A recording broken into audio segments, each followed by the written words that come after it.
আসসালামু আলাইকুম। আমি হোমমেকার মুন্না ব্লগসের মুন্নি।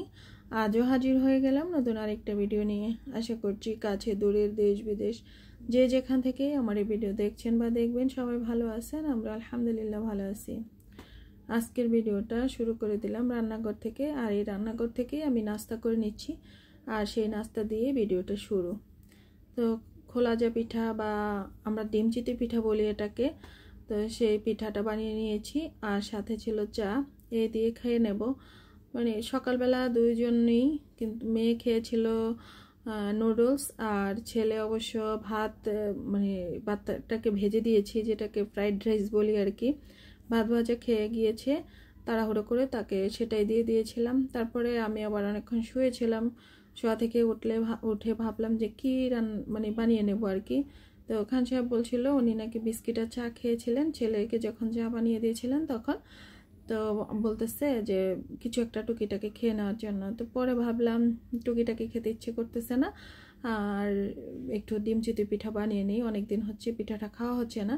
তো আমি ব্লেন্ডারের ঝগে করি কিন্তু, বা ব্লেন্ডারেই কিন্তু এটার পেস্টটা তৈরি করি বা ডোটা তৈরি করি। তো সেটা কিভাবে করি যদি কেউ দেখতে চান তাহলে হয়তো বা কোনো এক ভিডিওতে দেখিয়ে দেব। আর অবশ্য অনেক ভিডিওতে আমি আগে দেখিয়েছি, এখন তো নতুন নতুন অনেকেই আমার সাথে এড হচ্ছে, হয়তো বা অনেকে জানতেও চান, তার জন্যই বললাম। তো এদিকে যে আগের তরকারি ছিল সেগুলো আবার একটু একটু জাল করে নিচ্ছি। সর্ষে ইলিশটা ছিল, তারপর হচ্ছে গায়ের মাছ রান্না করেছি সেটাও ছিল একটু।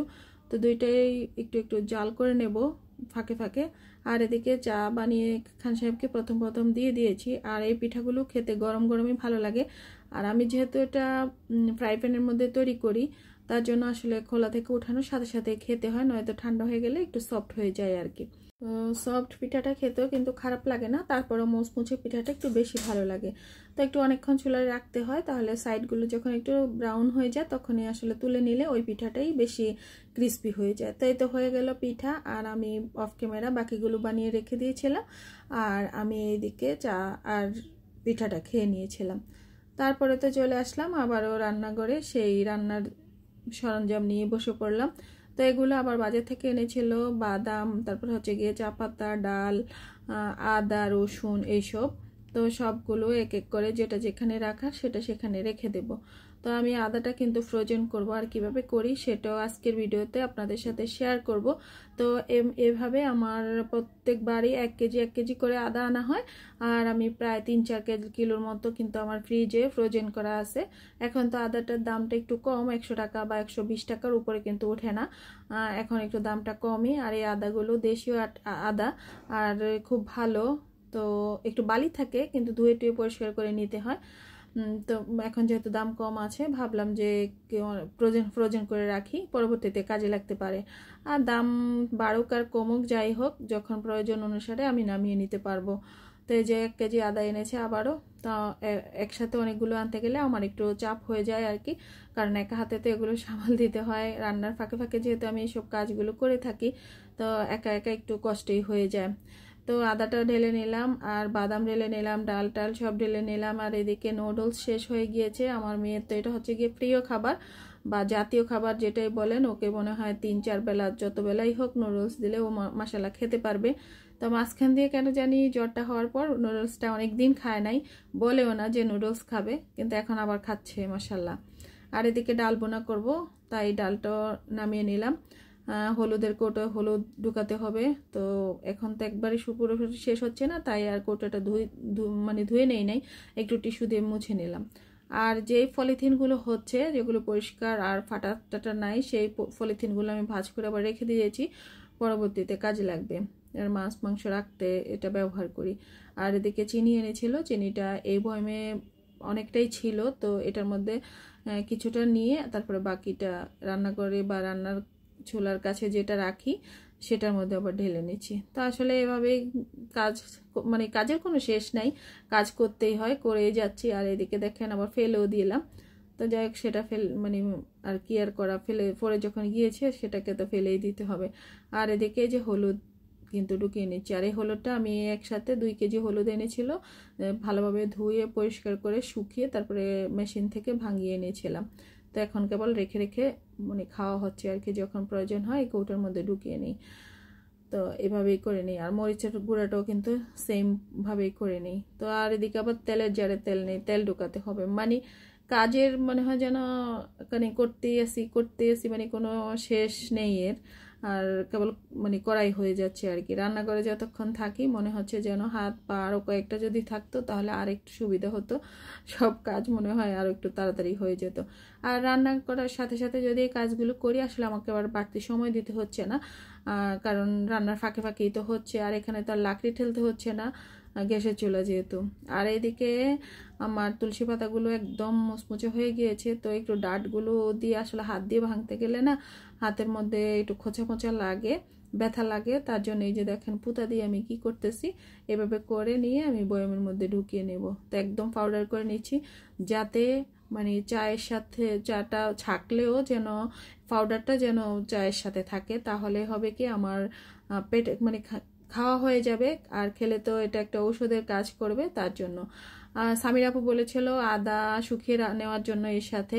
তো আপু আমি কিন্তু আদাটা খেলে আমার একটু সমস্যা হয়, আমার কাছে কেন যেন মনে হয় কপটা শুকিয়ে যায় যদি ঠান্ডা ঠান্ডা লাগে, তার জন্য আসলে আদাটা নেওয়া হয় না আর কি। এমনি সর্দিতে বা হালকা ঠান্ডায় কিন্তু আদা চা খাওয়া হয়, সেটা ওই যে ডিপে ফ্রোজেন করা থাকে সেখান থেকে কুচানো আদাটা দিয়ে দিই, তো ওইভাবে খাওয়া হয়। কিন্তু এভাবে খাওয়া হয় না। তবে আমার বাসায় আদা পাউডার আছে, কিন্তু আমি দেই না ইচ্ছে করে, যাতে কাশিটা যেন শুকনো হয়ে না যায় আর কি। আদা কিন্তু কাশিটাকে শুকনো করে দেয়।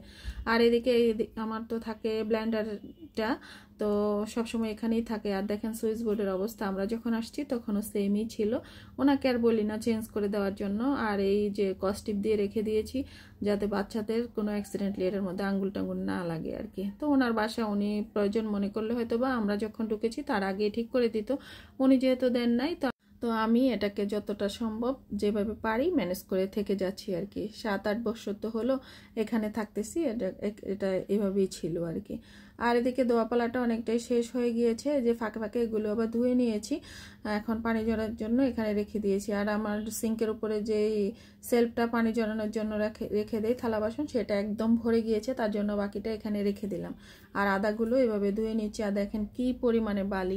আর এটা যে একসাথে অনেকগুলো এনে ঘরে রেখে দেবো আস্তে আস্তে পরিষ্কার করবো সেটারও কোনো কিন্তু চান্স নেই, কারণ আদাগুলো ভিজা, এগুলো মানে ওল পড়ে যায় বা নষ্ট হয়ে যাওয়ারও সম্ভাবনা থাকে। তার জন্য অল্প অল্প করে আনা হচ্ছে, আর অল্প অল্প করেই আমি আবার কুচি করে বা যেভাবে মানে ফ্রোজেন করা সেভাবে রেখে দিই। আর এই ব্লেন্ডারের ঝাড়টা তো খান সাহেব আবার পরিষ্কার করে দিচ্ছিল, পরে আমি গিয়ে দেখি যে মানে আমার মনের মতো হচ্ছে না, তো আমি আবার ওনাকে দেখে দিচ্ছিলাম যে এখান দিয়ে করতে হবে।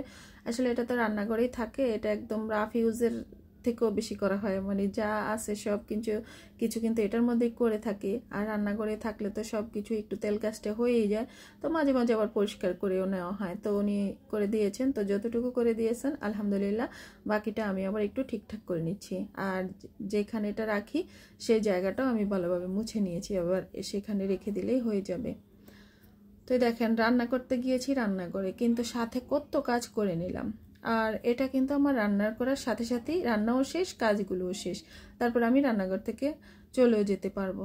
তো রান্নাঘরের কাজগুলো মোটামুটি গুছিয়ে নেওয়া হয়ে গিয়েছে, আর রান্নাবান্নার ঝামেলা একটু কমই ছিল। আর এদিকে মেয়েরও পরীক্ষা ছিল, মেয়ের পরীক্ষা তো বৃহস্পতিবার থেকে শুরু হয়ে গিয়েছে অলরেডি, আর এটা সেই বৃহস্পতিবারেরই ভিডিও ছিল। তো আগের তরকারি যা যা ছিল সেটা জাল করে নিয়েছি, আর ডাল বোনা করে নিচ্ছি। এটার মধ্যে কিন্তু এটা ডাল বোনা হবে। আর পাতিলে পানি গরম দিচ্ছি, গোসল করবে, আর এই আর কি। আর আমি আদাগুলোও ঠিক করে নেব, আর দোয়া ফালা যা যা আছে সব আমি আবার করে নিয়েছি। আর এক নজরে আবার আপনাদেরকে আমার সেই অগোছালো রান্নাঘরটাই আবার দেখিয়ে দিচ্ছি। তো এদিকে একটা চামচ দিয়ে আমি উপরে বাকলটা ছাড়িয়ে নিচ্ছি। আর ইচ্ছে করলে এটাকে কুচি কুচি করে নিয়েও কিন্তু হাত দিয়ে ডলে ডলে ধুয়ে নিলেও কিন্তু এই বাকলটা চলে যায়। তো ভাবলাম যে একটু চামচ দিয়ে করে নিই, হালকা একটু ছাড়িয়ে নিই, আর যখন আবার কুচি করব তখন আবার সেটা আবার করে নিতে পারবো, যে বাকি যেটা থাকবে একটু মানে ঘষা দিলেই উঠে যাবে। তো এইভাবেই করে নেওয়া হচ্ছে। তো এদিকে মেয়েও রেডি হচ্ছে, ওকে কিন্তু গোসলের পানি দিয়ে দিয়েছি, ও গোসল করে নিচ্ছিল।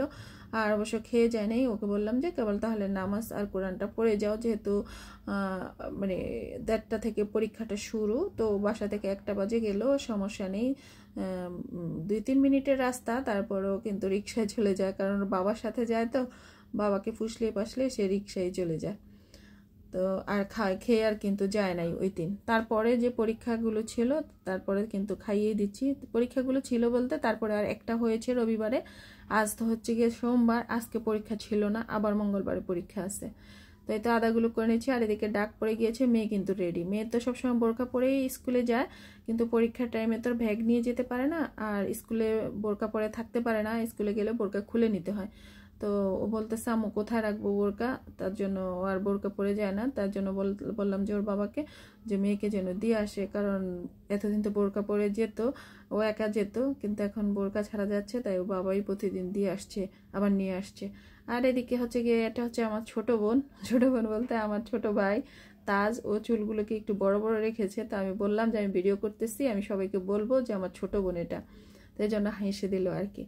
আর এই হচ্ছে সে আদা ধুয়ে টুয়ে আমি পানি ঝরানোর জন্য রেখে দিচ্ছি। একটু শুকনো শুকনো হয়ে গেলে আমি সেগুলো পলিথিনে ভরে বা বক্সে ভরে আপনারা যেভাবে ইচ্ছা সেভাবেই রেখে দিতে পারেন ডিপ ফ্রিজে। তো এই দিকে আমিও ভিডিওর আস্তে আস্তে শেষ পর্যায়ে চলে আসছি। সবাই ভালো থাকবেন, সুস্থ থাকবেন। আমার যদি কোনো ভুল হয়ে থাকে অবশ্যই আমাকে ক্ষমা সুন্দর দৃষ্টিতে দেখবেন। আর লাইকটা যদি এতক্ষণও না দিয়ে থাকেন তো শেষ মুহূর্তে চলে আসছি, লাইকটা দিয়ে দিবেন। আল্লাহ হাফেজ, আসসালামু আলাইকুম।